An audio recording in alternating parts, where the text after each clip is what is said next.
Hello, everyone, and welcome to the new inspiring episode of IIBA Leadership Talks. My name is Yuliei Pshevlotzkaya, and I'm a Vice President of Marketing at IIBA Belarus Chapter. Today you see three of us on this call, and we have an opportunity to talk to Gugu Malinga, the President of IIBA South Africa, recently elected to the IIBA Board of Directors, Senior Digital Business Analyst, MBA candidate, speaker, and passionate leader overall. And altogether on this call, we have Olga Черкасова, the President of IIBA Belarus Chapter. So hi, everyone, and hi, Кетело. We are truly honored to have you as our guest here. Hello.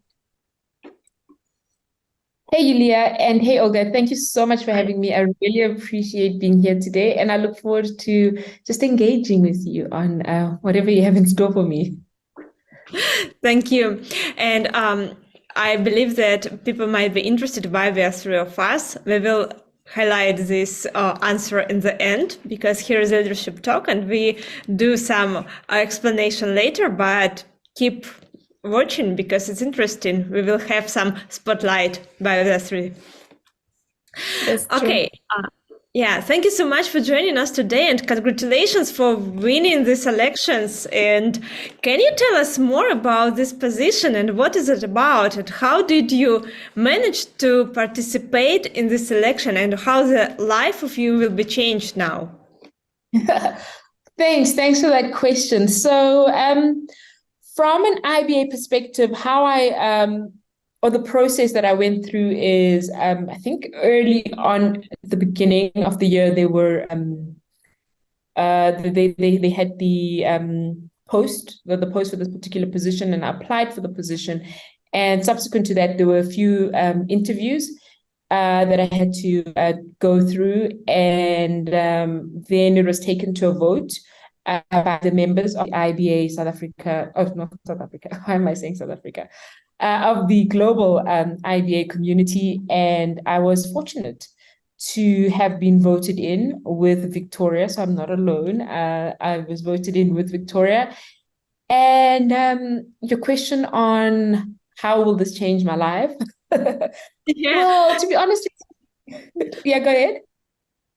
Yeah, because it's interesting. We have very limited understanding what it is to be IIBA board member, what is about, how it's influenced you, because you're volunteering now, and I don't know, do you need to leave your chapter now to join the board or no, or how many responsibilities you will have, what are obligations from your side, what kind of commitment you have to do and to serve to the IIBA there? So to answer your question on having to leave IBA South Africa, yes, I had to leave that position as IBA as the IBA president, and I handed over that position to someone equally capable, who loves the community and is more than I think will do more for the community than ever. That's what I believe. From the expectations for me from an IBA board of directors position, I'd say the role is really about providing strategic oversight and direction to the organization, making sure that there's governance from an organization perspective, making sure that we are fostering the, or enhancing the profession of business analysis. We are enhancing the lives of the business analysts that work within this profession.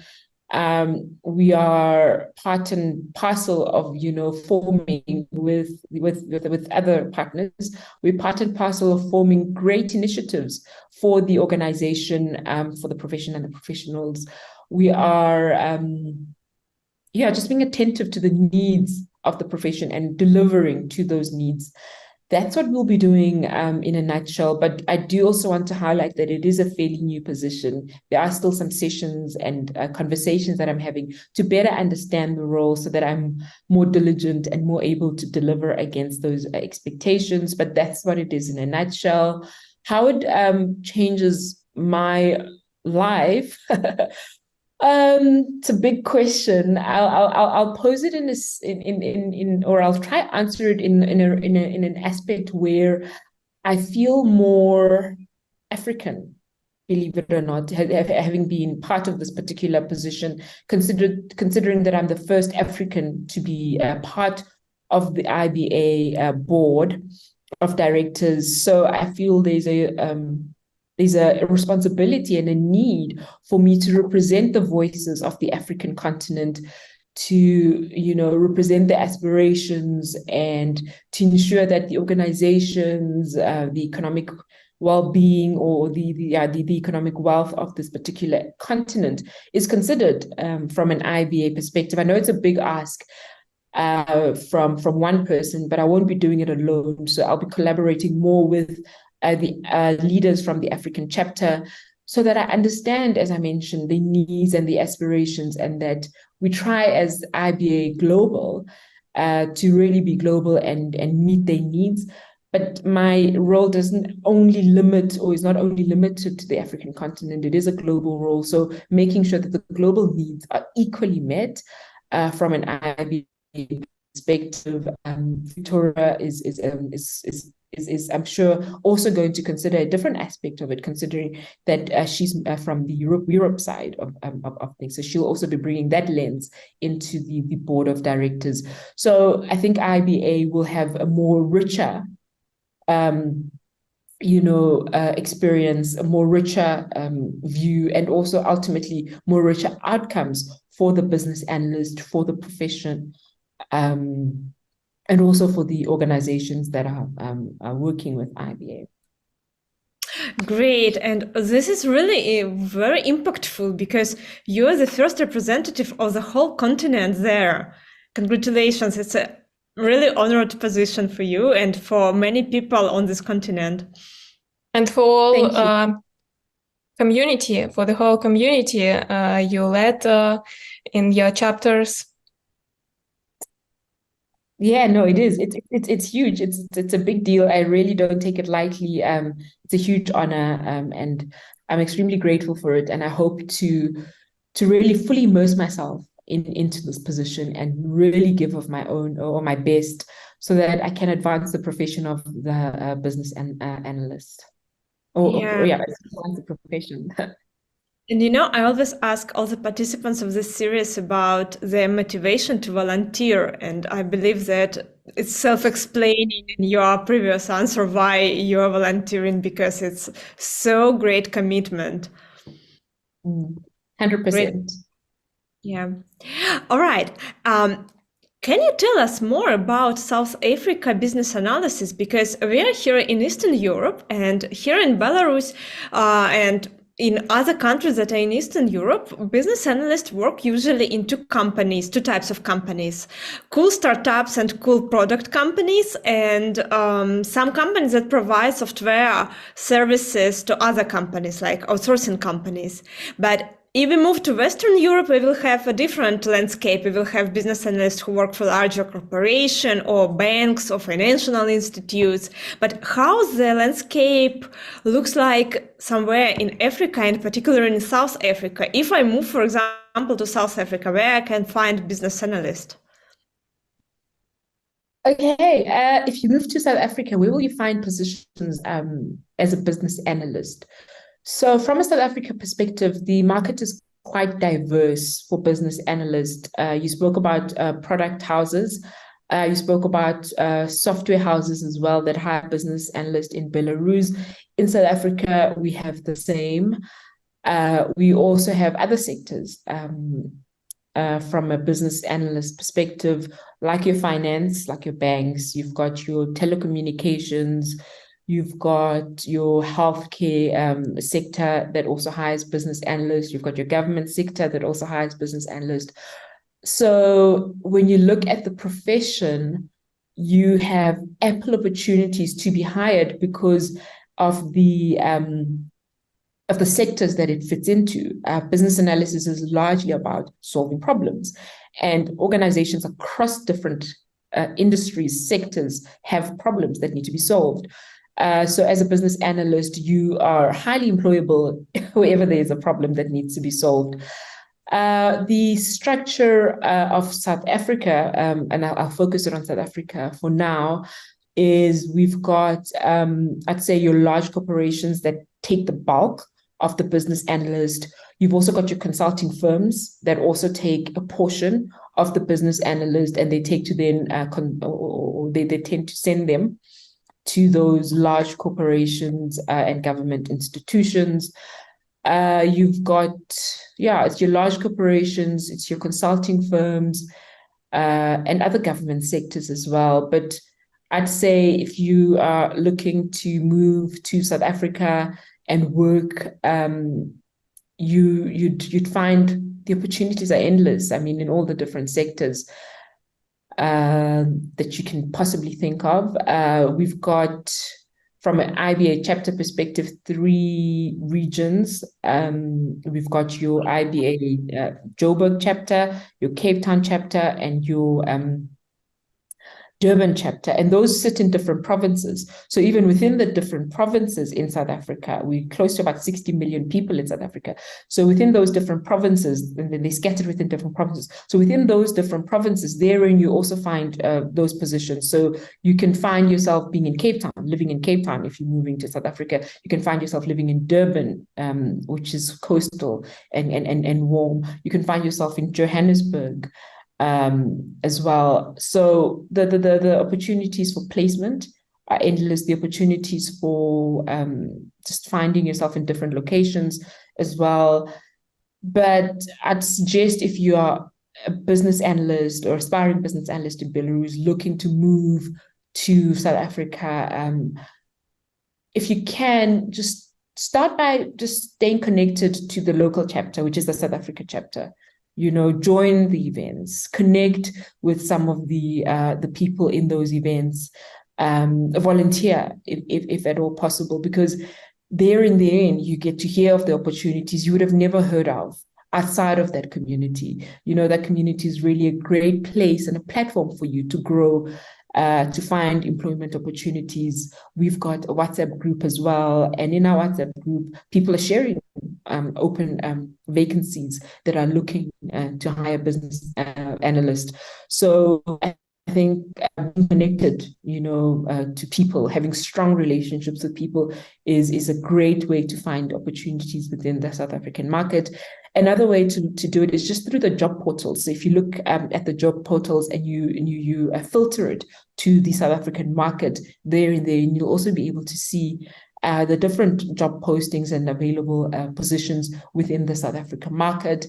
And we're always looking for diverse set of skills, diverse, a new way of doing things and mindset, so that we can compete globally. So have a look at those suggestions. And I'm also here. Pop me an email, link with me on LinkedIn, and let's see how else I can help where I can. Thank you so much.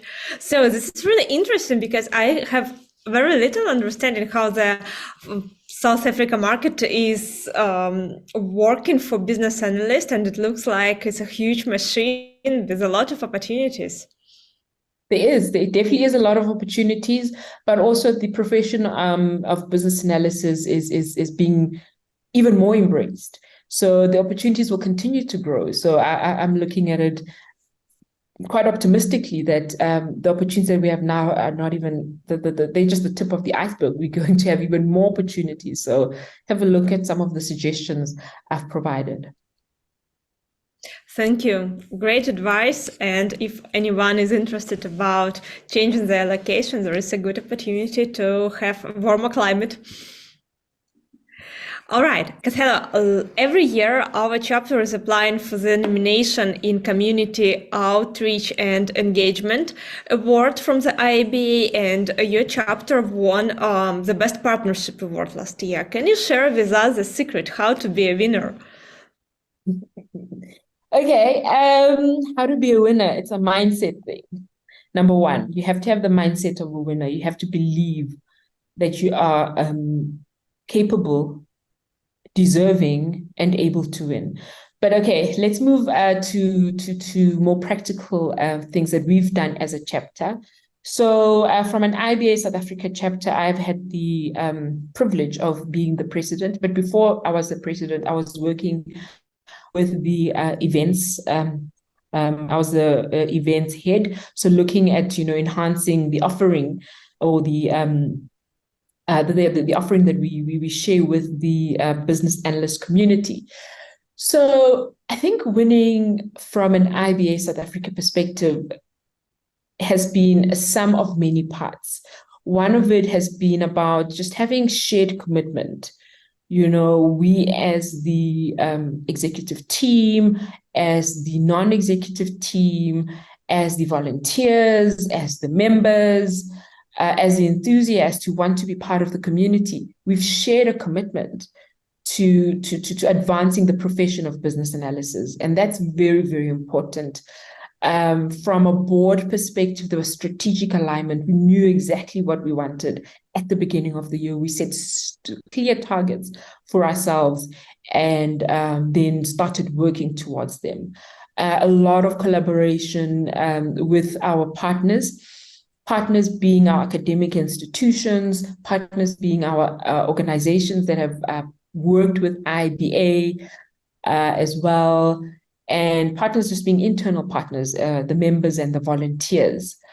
We carved a lot of amazing initiatives, very impactful events that really changed the trajectory of a business analyst professional. We upped the ante, meaning we really had a lot of sessions quite often. We would meet, I'd say, 2 to 3 times a week as the profession. Yeah, it's quite a lot when you think about it, but it was all beneficial, and they were all different initiatives that added a different flavor to your professional skills. We have, for instance, on Thursdays, what we call our tools and technique sessions. And it's really all about that, sharing the tools and techniques that a business analyst needs to have and understand in order to be a great business analyst. We have lean coffees. Lean coffees are they're less formal. You have a conversation with other like-minded individuals, just sharing, your week's frustrations, your week's challenges, and the individuals just, help where they can. We've got mentorship sessions where if you are an aspiring business analyst, you really want to understand this profession, or you are already a business analyst and you want to move into a more senior role as a business analyst, we have we've got a program where you get mentored by extremely amazing, talented, experienced business analysts who will guide and support you in your role as a business analyst. So when you couple all of those different events, I forgot about the summit. We have a summit as well, which will also be having it again. We have it once a year. We have it in October. So if you look at the BBC from IBA, we have a similar one, but from the South Africa chapter, we have that once a year. Oh, we have professional development days. Oh, it's a lot. It's a lot of events that we were hosting. But more than anything, we were meeting the needs of the community. So if you are looking to win an award, make sure you're meeting the needs of your stakeholders, whoever your stakeholders may be. Focus on those needs. In order to focus on those needs, you need to understand what those needs are. What do those community or your stakeholders actually want? And then work very hard at meeting them. Have that shared vision, as I mentioned earlier, and the mutual commitment as well. The award itself was, I'd call it a byproduct or an end result. But the journey on its own was already a win for us. The award, with or without it, we would not be less off. We would not stop continuing to share our passion for the community, our passion for the profession. So maybe then what I'm trying to say is that don't focus too much on winning. Focus more on enjoying the journey. Focus more on just sharing fully of yourselves as a community of business analysts in Belarus, understanding the needs and etc. And winning becomes so natural after that. It becomes so much easier because people can see you love what you do. People can see the people that you are advancing or the people that you're sharing this also love it because they can see the engagement and everything else. And it just becomes an organic. It becomes so much easier for a chapter to win. In closing, I'd say from a Belarus chapter, there are many. I had a look at this year's format for awards. They have broken it up into different sets of awards. So when you apply for them all. Don't limit yourself. You just never know which one you win. Apply for them all and see and see what will come out of it. But I trust that all of these initiatives that you're doing will be received well from the voting committee, etc. Thank you for the great advices. And Yulia, I think that we are on the right track with our chapter. So I would like to ask our watchers to provide their comments and advices and recommendations how we can deliver more value for you guys, because what we do for you. So we are always open to your feedback and try to improve as much as we can. And we always ready to provide this opportunity and to work all together, and everyone can contribute. Yes, exactly. I love it. All the best. Yeah, thank you. By the way, how big is South Africa community? How many volunteers do you have, and so on?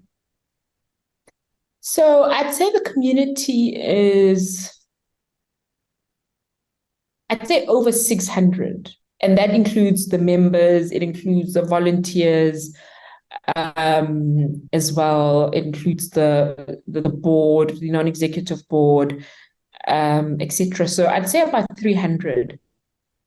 From a member's perspective, it's a lot.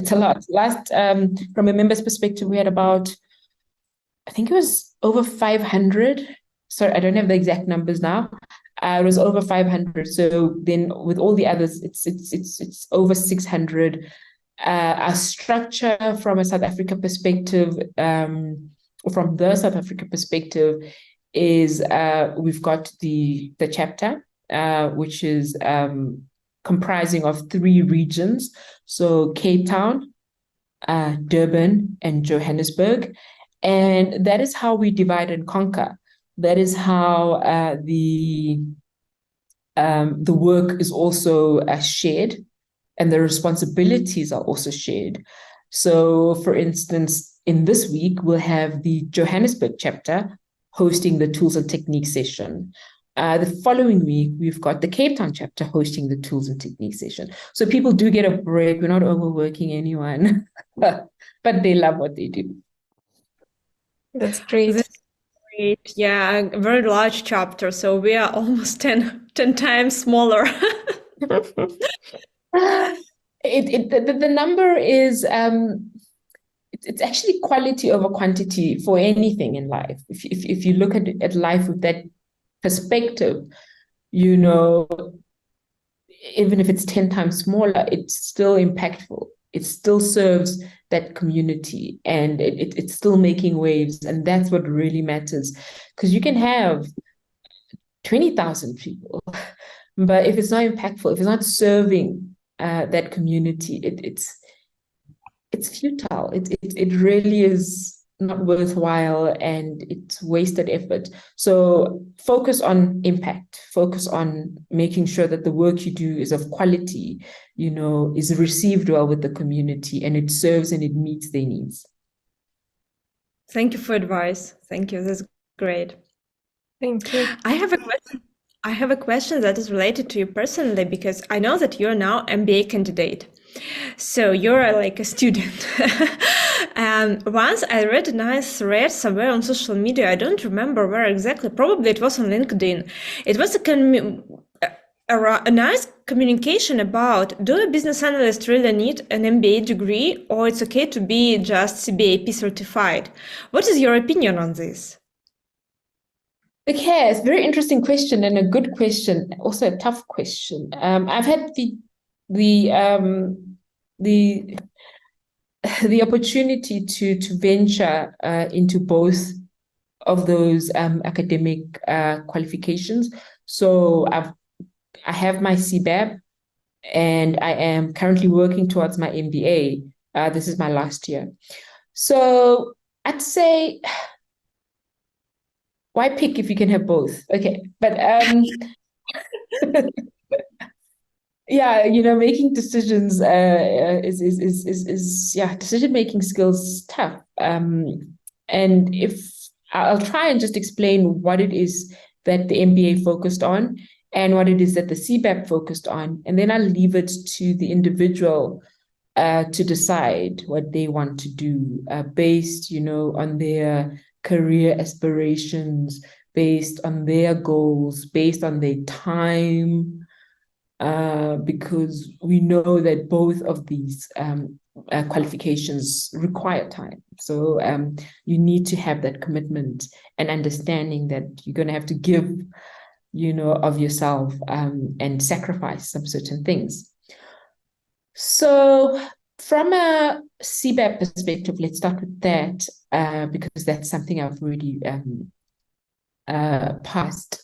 So from a CBAP perspective, the CBAP focuses on the competencies, the tools, the techniques that a business analyst will require in their work. So it's very focused on your, skill set as a business analyst. It focuses on your ability to solve problems, complex problems, your ability to communicate effectively. So they've got many different aspects within the BABOK, which is the book that you have to read if you want to become a certified professional in business analysis. So in a nutshell, or to close that portion, it really specialized, focused, and honed in on your business analysis skill set and work. Then if you look at your MBA is more about your strategic management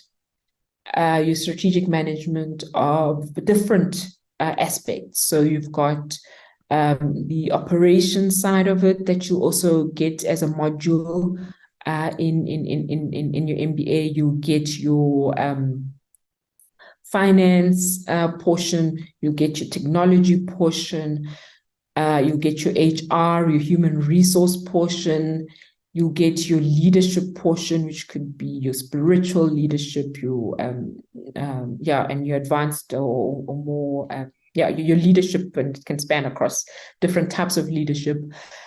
So it really is more strategic and not as focused and as honed in and as focused as it would be on business analysis. It really cuts across the different challenges and the dynamics that an organization can face and may potentially face, and then helps equip you with the skills, the tools, the techniques that you as a certified or a master of business analysis can then employ in order to help that organization solve for those very complex problems and challenges. So if you look at it, I'd say the two actually complement each other. They are not in opposition. It's not a choice of whether I'm going to do the CBAP or a choice of whether I'm going to do the MBA. It's just a choice of where am I in my career trajectory, where am I in my life goals, and how much time do I have to commit to these particular qualifications, and then deciding based on that. I would, if you want to start off, maybe you can start off with your CBAP because it takes less time from a commitment perspective. I'd say an MBA from a South Africa perspective, you'd be taking 2 years, to complete it. Whereas CBAP, once you've gotten your the date when you want to write and you are well prepared, it takes a few months to be well prepared. Then you can write it. So it really, really depends. And my answer is I think my answer will be, it really depends on you, your career aspirations and goals, and taking it from them, but also getting guidance from others, who have walked the journey as well. Thank you so much for sharing this. I totally agree with you that it depends on the intentions and how every individual can foresee their career in long term. But I think that they're complementary, really. I do not have MBA, but I think that they're very complementary for business analysts, because MBA gives you more strategic understanding and you think about the project you're working on in more strategic application and how the organization will be developing and for like long-term goals. And CBAP is just something that help you to do your job every day. So it's important, but they are different and complementary. So for me, it's in something like this. And thank you for sharing your experience. No, 100% aligned with your response as well. Thank you. All right. Yulia, do you have any additional questions to Khethelo? Yes, actually I have. And it will be about a piece of advice for junior business analysts to be successful in their career. So we definitely have a lot of people who just at the beginning of their journey, of their career path. And what could you advise for them to be successful? Hey, if you're a junior business analyst and you want to be successful in this profession, my advice would be to adopt a growth mindset. So that means you are committed to continuous learning and advancing your skill set. We spoke about CBAP, we spoke about MBA, we spoke about the industry events that you can partake in your local chapter. So if you're in Belarus, they've got local events, be plugged into them. That is really helping you grow your professional skill set.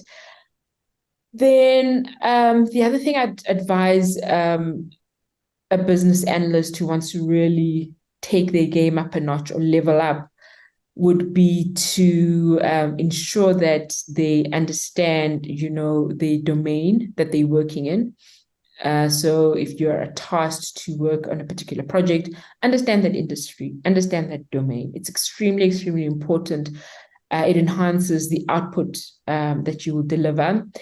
I'd advise you as a business analyst to build strong relationships with your stakeholders. Relationship management is key critical for business analysts. So build the strong relationships with those stakeholders so that you can continue to, deliver against their requests and understand them fully. I'd advise you to have a heart. I know. Let me explain. So as much as business analysis is really about understanding the technical element of that particular solution, there's another element of business analysis, which is a heart element of it. I'm doing a talk very shortly for the London chapter, and it's going to be about the heart, the art, and the science of business analysis. So if you are a business analyst and you really want to take your game up a notch, understand those three dynamics. The heart being the people. Understand the people that you are working to solve the problem for, or looking to get into the opportunity for. Understand those people, understand their needs, understand, their frustrations, understand what this project means to them. If it's successful, understand what the project means or what failure means to them of this particular project. Be empathetic. That's ultimately what I'm trying to say. Then when you couple that with the science, when you understand the tools, the techniques, the methodologies, and also coupling it with the art, how you facilitate, how you write your documents, how you use your visual techniques or your visual, how you use visual techniques and diagrams to speak to the particular stakeholders. When you couple all of those three together, you really can then take your game up a notch. And it's very, very important for a business analyst to understand those three dynamics. Also, as an aspiring business analyst looking to really take your game up a notch, learn how to be an effective communicator. Learn how to clearly articulate your ideas and your solutions or your proposed solutions to the stakeholders, because when you don't have effective communication, your bright ideas and solutions can be misunderstood and also overlooked, and that is quite unfortunate. So really, really develop that skill. Problem solving. I did a talk as well at the BBC conference, and it was about problem solving. The talk was about the high cost of low impact solutions, and it was a case for why solving the wrong problem is a recipe for disaster, or it's not going to really meet the needs of the organizations. So when you look as a business analyst really wanting to level up and take your game to the next level, understand how to solve complex problems, understand that they may need to be broken down into smaller compartments, but ultimately they need to be solved. The other thing about solving the wrong problem is that a lot of business analysts, and I'd say even successful ones or ones that are quite experienced and have been in the game for a while, they sometimes make the mistake of not understanding the real problem, the root cause of the problem, and moving straight into solution mode, meaning the business have already provided them with the problem, they're moving straight to solutioning for that problem. So that's a rookie mistake. An truly experienced business analyst will receive the business case, they will receive the request or the requirement, and they'll go back to problem analysis. And they'll really try to understand, what is this problem? Really, really, what is the real problem that we're trying to solve for? So they're engaging with many different stakeholders, engaging with, the industry trends, or not engaging with the industry, but understanding the industry trends for that particular problem, and reaffirming, reframing, and confirming that really, really is the problem. I think that really, for me, why I ended up doing a talk on that is because I felt that really set a business analyst apart. Then the other things I'd say that a business analyst who wants to really, really level up and take their game up a notch would be they really have to, be adaptable. They have to persevere and they have to embrace change, because in the world we live in, change is the only constant. You cannot guarantee anything these days except for change. So be ready for changes and adapt and embrace them and just roll with the punches. Not really roll with the punches, but try your best to just adjust, your way of doing things when necessary to meet the request of the businesses. Great Thank you. advice. Thank you.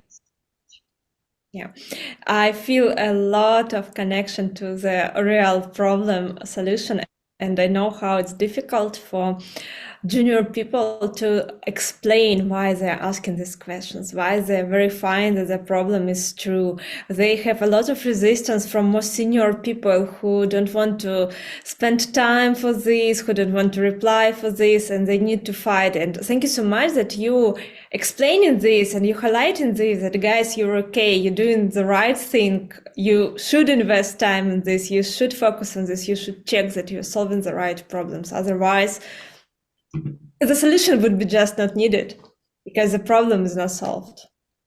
Exactly. That's why we call them low impact solutions. It's not needed because it's solving for the wrong problem. So you're really going through a great effort, to do something you should have never done at all. So I'm glad that the business analyst community within Belarus is focused, on doing the heavy lifting right at the beginning, understanding what the real problem is and the root cause of that problem before just trying to solve for it. And yeah, good luck. It is challenging. I don't want to lie. It is challenging to get buy-in from business who just want to jump into solution mode because time, budget. But at the end of the day, it really undermines the quality of the output. So you really need to get them to understand that if they want a quality product, then they'll need to invest upfront in truly understanding that problem. Thank you.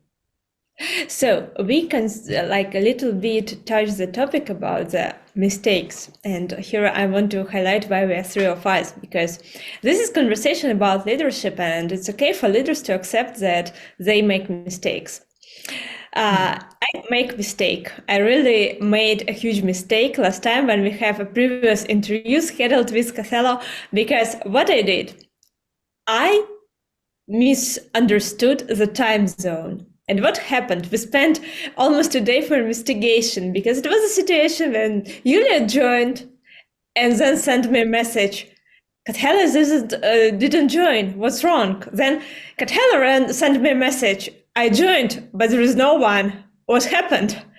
And I spent the day like, what could happen? They have the same link. It was Zoom meeting scheduled. What was wrong? I was in touch with Khethelo before she confirmed that she will join. What's wrong? I understood that nobody can lie. What happened? And then after I checklisted all the issues that might go wrong, I figured out that I did mistake and I told different time zone for Yulia, and she joined an hour before then Khethelo joined. And I accepted this mistake. I apologized. I asked what can I do to ask again Khethelo to join us because it was my mistake. And I believe that sometimes we can do these mistakes. If we work with different time zones, we can do it. And what I want to share this story, and I want to empower you guys, if you do something like a mistake, if you make mistakes in your job, accept it, learn from it, and just add a new check item to your checklist because it's okay. And I believe that people who are really strong people, they can understand your mistakes. So I think that nothing really serious happened in this case, but for my future, when I schedule a lot of meetings with people in different time zones, I was never so concerned what time zone I'm picking up and if I schedule the right time. So now I added this point to my checklist to avoid this. This is my lesson learned. And even I schedule meetings every day, I made this stupid mistake and I learned from it because everybody can do. And I want to encourage you to accept that you are not perfect and you can learn from this and that's okay. So that's why I'm sharing this story. That's why we are three of us here because we rescheduled this call and decided to meet all together. And I want to ask you ladies to share your mistakes with us to encourage people that we can learn from it and grow from it. Yulia, you want to go first? Actually, it's more important to if we do a mistake, it's more important to learn from it, and this will never happen again. And for sure, everyone could do the mistakes. We are not machines, but even machines could do mistakes. So, yeah. And I don't know, but maybe not everyone, but At least my story could be about the case when I almost deleted all products from production environment on the project I was working on. So yeah, that's really critical, but for sure there were dumps and so on. But still, it's not a pleasant situation at all. And definitely I was much more careful with accessing production environment later on. Yeah, this is like very tough situation. Yes. But I believe even this case can be handled. So now I believe you have your own checklist. For sure.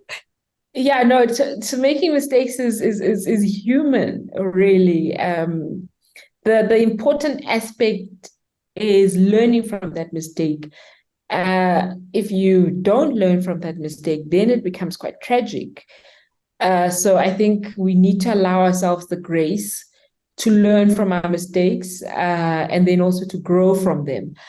But we also, I think, from mistakes perspective, we don't always have to learn from our own mistakes. So, for instance, if you mentioned, Olga, the time zone mistake, you mentioned almost deleting very critical information, from the database. So these are some of the mistakes that if we can share with others can also then learn from them without having to do them themselves. You don't have to go through the same pain and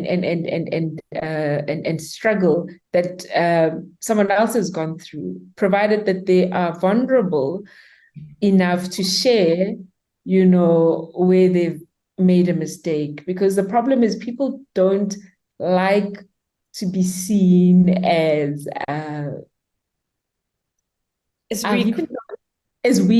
weak. Exactly. So and making mistakes is considered weak sometimes. But if you can be vulnerable and say, I've made this particular mistake, own up to that mistake, learn from that mistake, and then also share it with others, then really it becomes a great opportunity for them to not make the same mistake.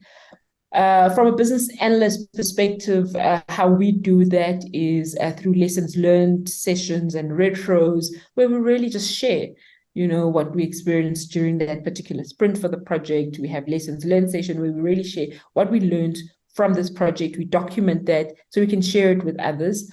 You asked about a mistake that I've made. I've made many mistakes, and I will most likely make many more. But what I do know is that I learn very quickly. And I also try to, speak, to as many different people as possible so that I can get different views before making decisions. So speaking to people. I don't have an example at this point in time. Sorry, okay, of a mistake I made in my business analysis career, but trust me, I've made a few. Thank you for sharing. So the idea is that I ask everyone who's watching this video that if you are on a position when you make a mistake, your idea is just to learn from it and prevent people from doing something similar, prevent people from making the same mistake. If you're a leader and if you have to judge people based on the mistake, your idea is just to verify that a person really learned from it. Otherwise, it would be just punishment without any positive consequences because person just didn't get the idea what was wrong. So I think that if we talk about leadership, it's important to admit that we are human beings and we can make mistakes. And if we are on leadership positions, that other people should learn and we ourselves should learn from our mistakes. And I also, Yulia told a good idea that even machines makes mistake. I know that ChatGPT is now very popular for business analysts to write requirements, and I want to ensure that you will do double check because ChatGPT writes sometimes poor requirements, so it makes mistake. A lot of mistakes. Yes, yes. So do not rely on machine. That is true. That is very true. All right. Thank you so much for this nice conversation, Khethelo. I really appreciate it. And thank you so much for sharing the story how business analysis is organized in South Africa. Thank you for sharing everything about your strategic role in the IIBA board. I want to wish you be very successful and be supported by the whole continent on this position. And thank you for joining our conversation today. Thank you for your time. Thank you so much, Olga, for having me. Thank you, Yulia, for having me. I really, really enjoyed the conversation. And I'd love to leave a quote, like one of my favorite quotes for the Belarus community, the business analyst volunteers. And that quote is, if serving is beneath you, then leadership is above you. Or if serving is beneath you, leadership is beyond you, however way you want to whichever one of those you most relate to. But in essence, if you are part of the Belarus community as a volunteer, remember that really at the heart of it all, it's about service. It's about giving, immersing yourself, giving of your time, your expertise, and your passion to your community. And that in its own is then the greatest ingredient to you being a leader. So serve in whatever capacity that you are in the community of business analysts, outside of the community of business analysts. Just be of service at home, be of service to your kids, be of service to your parents, be of service to your family members, be of service to your community around you. And when you are of service, you are automatically qualified to become a leader. So if ever you're looking at people who have leadership positions and you are either envying them or you are seeking or aspiring to be like them, always keep in mind that those people are of service in whatever capacity they serve, and you have the opportunity to be of service in whatever capacity that you serve in. And as I said, automatically that puts you in a leadership position. So that would be my parting shot, Olga and Yulia. But thank you for this amazing conversation. And I wish you and the Belarus community all the best. I know there are many challenges and moving parts, but I trust that you have the agility. I trust that you have the perseverance and the heart, you know, to weather the storms and see through these challenges that you're facing. Thank you so much. Thank you for these warm words. And thank you so much for great guidance, how to be a good leader. Anytime. Thanks for having me. Thank you for your positive attitude. Thank you so much, Yulia. I appreciate the conversation with you. Thank you, Yulia, for joining. And thank you, ladies, for accepting my apologies and my mistake. You're welcome. That's a pleasure.